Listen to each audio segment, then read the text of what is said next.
तो दोस्तों आज की कहानी वर्ल्ड वॉर 2 के समय के एक सोल्जर की है जो दुश्मनों से बचता हुआ एक आइलैंड पर पहुंचता है, लेकिन उस पूरे आइलैंड पर सिर्फ एक नन रहा करती थी। अब ये सोल्जर उस नन के साथ उस आइलैंड पर ही रहने लगता है। अब ये दोनों किस तरीके से इस आइलैंड पर रहेंगे ये जानने के लिए वीडियो के लास्ट तक बने रहना। दोस्तों मूवी बहुत ज्यादा इंटरेस्टिंग है, इसलिए मैं आपसे रिक्वेस्ट करता हूँ कि वीडियो के लास्ट तक बने रहना। So now let's explain this movie. तो कहानी की शुरुआत में समुद्र के बीचों बीच एक बोट को दिखाया जाता है जिसमें क्लार्क नाम का एक अमेरिकन सोल्जर जापानीज सोल्जर से बचकर किसी तरीके से निकल आया था। उसे कई दिन इसी बोट के अंदर हो जाते हैं। अब तभी उसे वहाँ पर एक आइलैंड दिखाई देता है, इसलिए वो जल्दी से अपनी बोट को इस आइलैंड के किनारे पर लेकर जाता है। इस आइलैंड पर पहुंचने के बाद क्लार्क बहुत ज्यादा खुश था क्योंकि अब उसे जीने की उम्मीद मिल गई है। अब तभी वहाँ पर क्लार्क की नजर एक चर्च पर पड़ती है, जिसे देखकर क्लार्क सोचने लगता है कि जब यहाँ पर लोग नहीं रहते तो यहाँ पर चर्च कैसे आया। खैर अब इसके बाद क्लार्क जब उस चर्च के पास जाता है तो उस चर्च के अंदर से निकलती हुई एक नन को देखता है जो कि क्लार्क को वहाँ पर देखकर बहुत ज्यादा डर जाती है। वो उससे वहाँ पर माफी मांगने लगती है क्योंकि उसे लग रहा था कि वो कोई दुश्मन है, लेकिन क्लार्क उससे कहता है कि तुम घबराओ मत, मैं कोई जापानीज नहीं हूँ।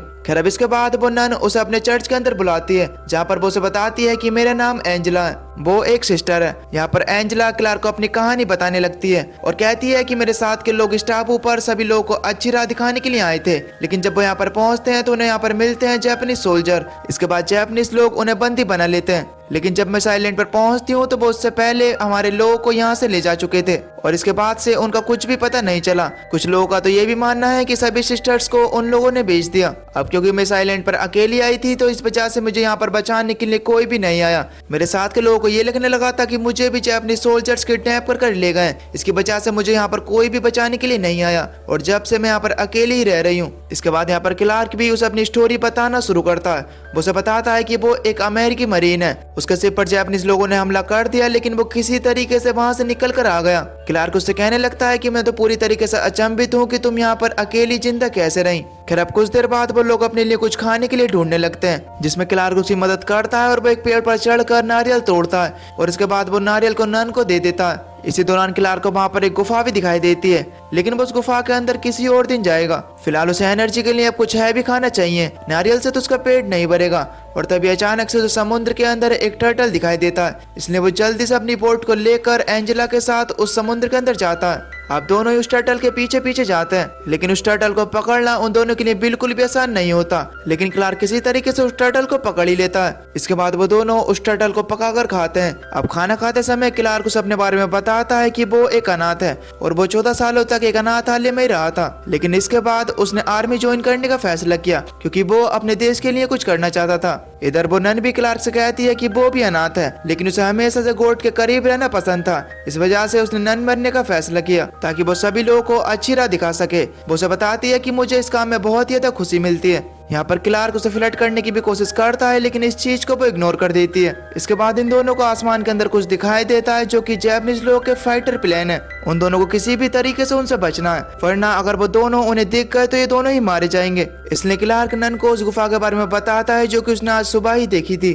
और इसके बाद ये लोग उस गुफा के अंदर चले जाते हैं जहाँ पर ये लोग सेफ रहेंगे। वहाँ पर छुप कर ये लोग देख पाते हैं कि दुश्मनों ने इनके टापू को जला दिया है, जिससे कि सभी चीज जल गई है, जिसमें वो चर्च भी तबाह हो जाता है, जिसे देखकर वो नन बहुत ज्यादा डर जाती है। अब इसके बाद वो सैनिक इस आइलैंड पर कब्जा करना शुरू कर देते हैं। जिस बोट से क्लार्क यहाँ पर आया था उस बोट को भी उन्होंने जला दिया था। अब ये देखकर वो दोनों समझ जाते हैं कि उनका यहाँ से निकलना अब बहुत ज्यादा मुश्किल है। यहाँ पर वो नन क्लार्क से कहती है कि मैं अपने आप को उन सोल्जर्स के हवाले कर देती हूँ जिससे कि तुम बच जाओगे और तुम यहाँ से भाग जाना, लेकिन क्लार्क उससे कहता है कि तुम्हें नहीं पता है कि ये सोल्जर्स तुम्हारा कितना बुरा हाल करेंगे, इसलिए तुम्हारे लिए यही बेहतर है कि तुम यहाँ पर छुपी रहो। अब शाम होने पर क्लार्क खाने के लिए मछलियां पकड़ने के लिए जाता है, लेकिन वहां पर कुछ जापानीज सोल्जर्स उसे देख लेते हैं, लेकिन वो लोग समझते हैं कि क्लार्क उनकी टीम का ही मेंबर है। इसकी वजह से वो उसे अपने कैंप के अंदर ले जाते हैं। वहां पर जाकर क्लार्क अपने खाने के लिए कुछ सामान को इकट्ठा करने लगता है, लेकिन इतने में ही वहां पर कुछ सैनिक आ जाते हैं। इसकी वजह से क्लार्क को वहीं पर अपनी पूरी रात बितानी पड़ती है। अब अगले दिन जब नन की आंख खुलती है तो वो देखती है कि वहां पर क्लार्क मौजूद नहीं है। वो समझती है कि शायद क्लार्क मारा गया, लेकिन इधर दूसरी तरफ क्लार्क खाने के सामान को अपने बैग में भर लेता है और इधर जब वो सोल्जर्स प्रैक्टिस के लिए बाहर जाते हैं तो क्लार्क वहां से निकलकर उस गुफा के अंदर पहुंच जाता है। इधर दूसरी तरफ नन को भी क्लार्क की बहुत ज्यादा चिंता हो रही थी और अब जब वो वहां पर गोली चलने की आवाज सुनती है तो उसे लगता है कि शायद क्लार्क यहाँ पर मारा जा चुका है। इसकी वजह से वो वहां पर अपना सर पटक कर रोने लगती है, लेकिन इतने में वहां पर क्लार्क पहुंच जाता है। वो वहां पर नन पर गुस्सा होता है और उससे कहने लगता है कि तुम्हें इस गुफा से बाहर निकल कर नहीं जाना चाहिए क्योंकि बाहर बहुत ज्यादा खतरा है। और इसके बाद वो अपने बैग में खाने का सामान सामान उसे दिखाता है, लेकिन नन भी गुस्सा होकर उससे कहने लगती है कि अगर तुम मुझे बिना बताए बाहर जाओगे तो मैं इस तरह ही बाहर निकलती रहूंगी। तब क्लार्क उससे कहता है कि ठीक है, अब से मैं ऐसा नहीं करूंगा। अब एक दिन क्लार्क नन के साथ फ्लर्ट करने के लिए उसके लिए एक रेड रोज लेकर आता है। अब नन उस रेड रोज को एज ए गिफ्ट अपने पास रख लेती है। क्लार्क नन से कहता है कि तुम इस नन मन के ड्रामे को छोड़कर अच्छे से साथ में नहीं रह सकती, जिस पर वो नन उससे कहती है कि ऐसा नहीं हो सकता। जब कोई इंसान नन बनने के बाद असली दुनिया में चले आता है तो गॉड उसे कभी भी माफ नहीं करते। नन बनने के लिए हमें पूरे 5 साल दिए जाते हैं ताकि हम अच्छे से सोच सकें कि हम नन बनने के लायक हैं भी या फिर नहीं। और अभी मेरे 5 साल होने में 1 महीना बाकी है। अब तभी अचानक से उन दोनों को बाहर से कुछ आवाजें आने लगती हैं। अब जब वो दोनों बाहर जाकर देखते हैं तो उन्हें पता चलता है कि जैपनीज सोल्जर्स इस टापू पर से जा रहा है। ये देखने के बाद वो दोनों बहुत ज्यादा खुश होते हैं। अब ये दोनों मिलकर उस आइलैंड पर बहुत ज्यादा मजे करते हैं और बहुत ही खुशी खुशी वहाँ पर रहने लगते हैं। अब एक दिन क्लार्क अपने दिल की बात नन से कह ही देता है। क्लार्क नन से कहता है कि मैंने अपनी पूरी जिंदगी में सिर्फ मुसीबतें ही झेली हैं। मैं अभी तक सिर्फ आर्मी में ही रहा हूँ, लेकिन अब मैंने अपनी जिंदगी को अच्छे से जीने का फैसला ले लिया है और मैं तुम्हारे साथ खुशी खुशी रहना चाहता हूँ। अब क्योंकि नन बनने के लिए तुम्हारे पास 1 महीना और है, तो इसलिए तुम अपने नन बनने के डिसीजन को चेंज कर दो और मेरे साथ खुशी खुशी यहाँ पर रह लो और मैं तुम्हारे साथ अपनी लाइफ बहुत ही अच्छी तरीके से जीना चाहता हूँ। अब ये सुनने के बाद वो नन उससे कहती है कि मैंने कसम खाई है कि मैं अपने गॉड को कभी भी धोखा नहीं दूंगी, इसलिए मैं अपने नन बनने के प्रोफेशन को छोड़कर तुम्हारे साथ नहीं रह सकती। अब ये सुनने के बाद क्लार्क पूरी तरीके से उदास हो चुका था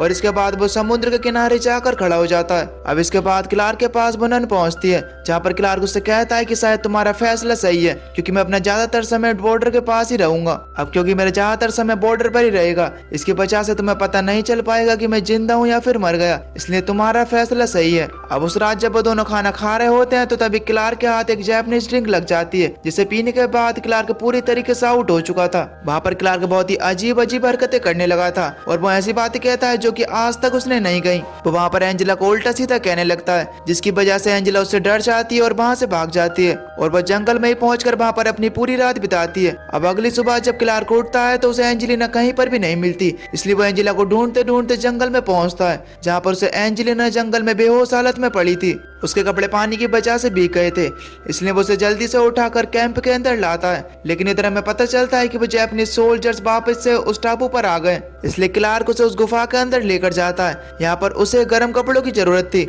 इसके बाद क्लार्क अपनी जान जोखिम में डालकर उस जैपनीज सोल्जर्स के कैंप में जाकर वहाँ पर से कपड़े चुराने लगता है, लेकिन इतने में एक सोल्जर क्लार्क को देख लेता है। अब मजबूरन क्लार्क को उस सैनिक को मारना पड़ता है और इसके बाद वो उसकी लाश को किनारे पर ले जाकर वहाँ पर दफना देता है, जिससे कि किसी को भी उस पर शक न हो।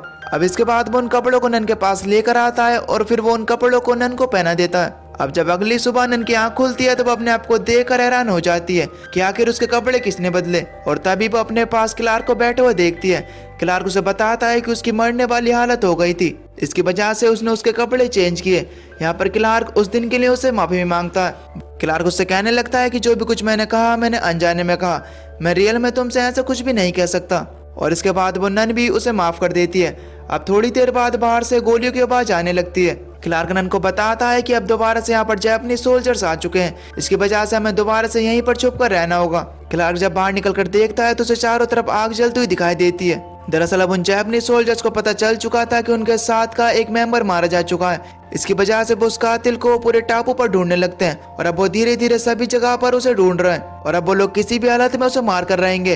अब जब ये बात क्लार्क उसे बताता है तो नन बहुत ज्यादा घबरा जाती है और गॉड से प्रे करने लगती है। इसके बाद क्लार्क ये फैसला करता है कि वो खुद उन लोगों के पास जाकर अपने आप को उनके हवाले कर देगा, जिससे कि नन की जान बच जाएगी। लेकिन नन उसे ऐसा करने से मना करती है और तभी अचानक से उन्हें बाहर से कुछ आवाज आने लगती है। दरअसल उन जैपनीज सोल्जर्स ने उनकी गुफा को ढूंढ लिया है और उन लोगों को पता चल गया है कि वो कातिल उस गुफा के अंदर छुप कर बैठा है, इसलिए वो लोग आवाज लगाते हैं कि जो भी इस गुफा के अंदर है वो अपने आप बाहर निकल कर आ जाए, वरना हम इस गुफा को ब्लास्ट करने वाले हैं। अब क्लार्क के पास कोई भी जवाब नहीं होता है, इसलिए वो कोने में जाकर बैठ जाता है। उसने अपनी मौत को स्वीकार कर लिया था। इधर नन भी बहुत ज्यादा घबराई हुई थी, इसलिए वो प्रे करने लगती है। उसे लगने लगता है कि यही उसका आखिरी समय है। लेकिन तभी दोस्तों बाहर से कुछ आवाज आने लगती है, बाहर बम फटने लगते हैं और बाहर जितने भी सैनिक होते हैं वो वहाँ पर चिल्लाने लगते हैं। अब ये देखने के बाद क्लार्क समझ जाता है कि यहाँ पर अमेरिकन सोल्जर्स आ चुके हैं जो कि जैपनीज सोल्जर्स को वहाँ पर मार देते हैं, इसलिए वो अमेरिकन सोल्जर्स वहाँ पर बम गिराकर उन लोगों को मार रहा है। अब ये देखने के बाद वो दोनों बहुत ही ज्यादा खुश होते हैं क्योंकि अब उन दोनों की जान बच चुकी थी। लेकिन तभी क्लार्क के दिमाग में एक ख्याल आता है। क्लार्क जब उन जापानीज सोल्जर्स के कैंप में गया था तो उसे वहाँ पर पता चल चुका था कि उन जापानीज सोल्जर्स ने जगह जगह पर यहाँ पर बॉम्ब बिछा रखे हैं और अगर अमेरिकन सोल्जर्स यहाँ पर आए तो वो जापानीज सोल्जर्स के द्वारा बिछाए गए बॉम्ब के द्वारा मारे जाएंगे। इसलिए मुझे किसी भी तरीके से उन बॉम्ब को डिफ्यूज करना होगा। खैर अब इसके बाद जब क्लार्क बाहर पहुंचता है तो वो देखता है कि बाहर कोई भी जापानीज सोल्जर्स नहीं बचा है और चारों तरफ सिर्फ बम फट रहा है। इसलिए वो एक एक कर उन बमों को डिफ्यूज करना शुरू कर देता है। अब ऐसा करने में क्लार्क को बहुत ज्यादा मुसीबत हो रही थी और उसे वहां पर चोट भी आ जाती है, लेकिन यहाँ पर उसने ऐसा कर कई जापानीज सोल्जर्स की जान बचाई है। अब कुछ देर बाद वहाँ पर सब कुछ शांत हो जाता है और ये दोनों बाहर निकल कर आ जाते हैं। यहाँ पर नन क्लार्क की ऐसी हालत को देखकर उसका इलाज करती है और उसकी मरहम पट्टी करती है। अब क्लार्क नन से कहता है कि अब शायद हम दोनों के अलग होने का समय आ चुका है और अब शायद हम दोनों मिल भी नहीं पाएंगे। जिसे सुनने के बाद वो नन उससे कहती है कि चाहे मैं तुम्हारे साथ अपनी पूरी जिंदगी नहीं बिता सकती लेकिन तुम मेरे दिल के हमेशा करीब रहोगे। खैर अब इसके बाद अमेरिकन सोल्जर्स वहाँ पर आकर क्लार्क को एक स्ट्रक्चर पर लेटाकर वहाँ से उसे ले जाने लगते हैं और इसके पीछे पीछे नन भी उसके साथ चल रही थी। अब ये दोनों एक दूसरे से तो अलग हो रहे हैं लेकिन एक दूसरे के साथ इनकी यादें रह गई। अब चाहे एक दूसरे के साथ इनका रिश्ता नहीं बन पाया हो लेकिन ये दोनों एक दूसरे को नहीं भुला पाएंगे। खैर इसी के साथ ये मूवी यहीं पर खत्म हो जाती है। तो दोस्तों आपको ये मूवी कैसी लगी हमें नीचे कमेंट करके जरूर बताना। बाकी अगर वीडियो आपको पसंद आई हो तो प्लीज वीडियो को लाइक करके चैनल को सब्सक्राइब जरूर कर देना। बाकी मैं मिलता हूँ आपको नई वीडियो में, तब तक के लिए till then take care, love you, bye bye.